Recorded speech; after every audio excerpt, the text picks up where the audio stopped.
I mean, I had to read it 3 times to like figure out what was going on because there's so many references from other episodes too.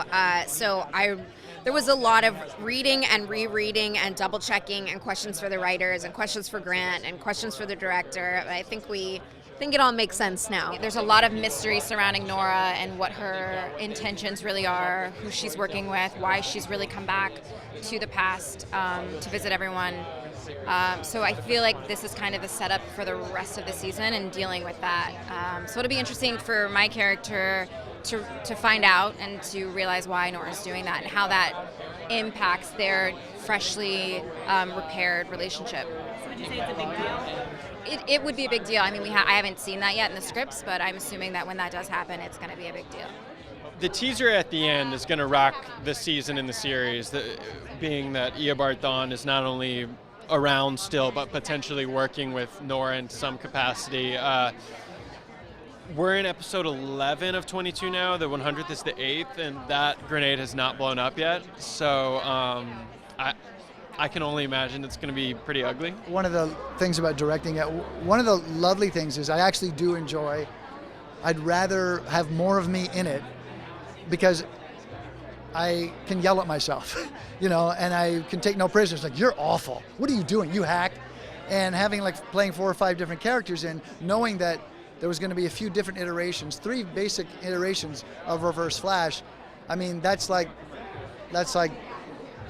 such a privilege or a joy to do, and knowing that we could couch each one. We've got current, past, Nora killing, and then we've got 2049. I think that Batman works best when Joker could show up or Lex Luthor could show up for Superman. And for us, having the shadow of Reverse Flash as the arch enemy somewhere near Barry or just at least coming over him, I think that's a good thing for our show. And also for my bank account. So what does it mean now that he's back in the picture? Good question. I like what she did there. Are the Warner Brothers snipers around? Because I could just tell you. Well, here's what it is. You can't have a light without a dark to put it in. And look how brightly Grant Gustin as the Flash glows. We got to taper that off a little bit. So here I am. We really just wanted to write a love letter to the fans. I mean, it's, to go back down memory lane and relive some of these coolest moments and with our fun villains from earlier seasons. That was the main objective.